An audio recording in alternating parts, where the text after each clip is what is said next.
Well, that's all as the US continues to pressure countries it sees as not towing Washington's line. Now America has called India's position on the Russian-Ukrainian conflict unsatisfactory. New Delhi has avoided any direct condemnation of Russian actions in Ukraine and abstained from UN Security Council votes on the issue. I think we would certainly all acknowledge and agree that when it comes to votes at the UN, India's position on the current crisis has been unsatisfactory, to say the least. But it's also been totally unsurprising. And despite countries worldwide agreeing to stop the purchase of Russian oil as part of sanctions, India has not joined the boycott, but is instead in talks to buy Russian oil at a discount, while also seeking ways to maintain trade relations. Well, let's cross live now to M.K. Badra Kumar, India's former ambassador to Turkey and Uzbekistan, to get his take. You're very welcome, Ambassador. India has declined to join in with the chorus of condemnation and indeed sanctions surrounding Russia's actions in Ukraine, remaining neutral in the UN Security Council. Do you think that will continue despite the General Assembly's criticism of that? Firstly, I happened to see a world map this morning, and it shows, the countries which have sanctioned Russia and the rest of the world which hasn't sanctioned Russia. Now, it's a tiny part of the humanity, of mankind, of world community that has sanctioned Russia. So India is not an exception. This is the rule. What India is doing is actually what most countries are doing. Not only in India's neighborhood, but even in Latin America, Africa, and other continents. So you see, when someone says that our stance is unsatisfactory, it's an arrogant statement. Because, a foreign policy stance on a particular issue taken by a country is never with a view to satisfy another country. It is always in terms of a country's national interests. Will the Americans ever pursue policies to satisfy the rest of the world community? No. Did they ask the world community when they went and bombed Yugoslavia, when they destroyed Iraq, when they destroyed Libya? No. They did it in their interests. And, it's colossal damage and destruction they wrought. Now, in India's case, India is not hurting anybody. India is not going to destroy any other country. India is simply taking a stance which is correct, which is neutral, and which takes care of its own interests. And it's a crisis that is universally recognized as having wide repercussions for the world community. Yeah.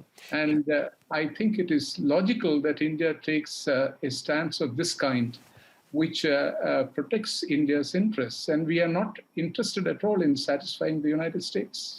They're absolutely saying that India is somewhat shaky on Russia's operation in Ukraine. Joe Biden said that. He is pushing for Indian condemnation of Russia.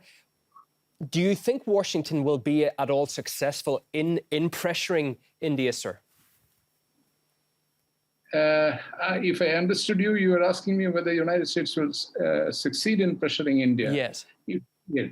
Well, I can categorically say no. Anyone who knows the history of independent India knows that India does things in its interests. And India has also its own adherence to values and principles. Within these considerations, only India structures its policies. And not because someone puts pressure on India.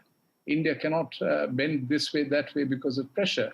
America may be a superpower, but we have withstood American pressure. You know that. Our history shows that. What happened in 1971-72, in the time of the creation of Bangladesh, the United States sent a new aircraft carrier to the Bay of Bengal to threaten India.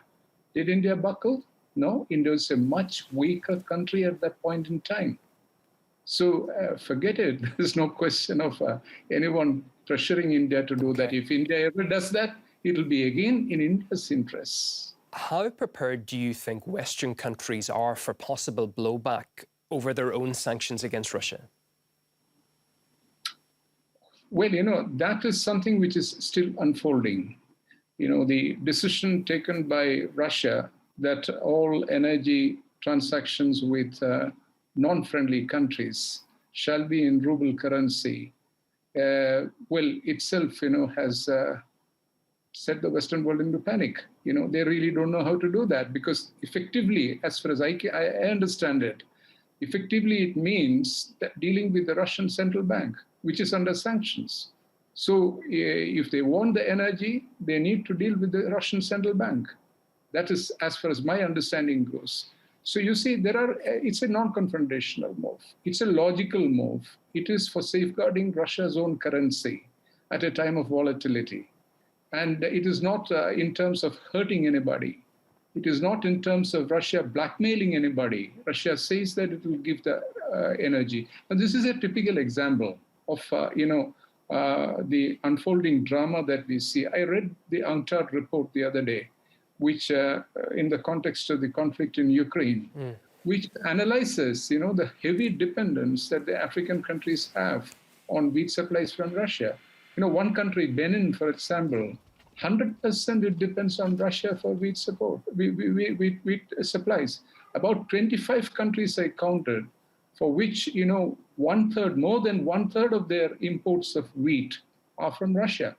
How do they buy this wheat? Did anybody think about this? This European Commission, people, who are itching all the time, every day, every week, to impose sanctions of this nature, did it ever occur to them that there are other people inhabiting the planet, not these Western countries alone? Yeah. How do they transact such deals with Russia, which they want critically? Yeah, it's a big point, isn't it? Thank you so much for coming on the programme and sharing your expertise with us. That expertise goes over 3 decades as an Indian Foreign Service officer. M.K. Badra Kumar, many thanks. Thank you.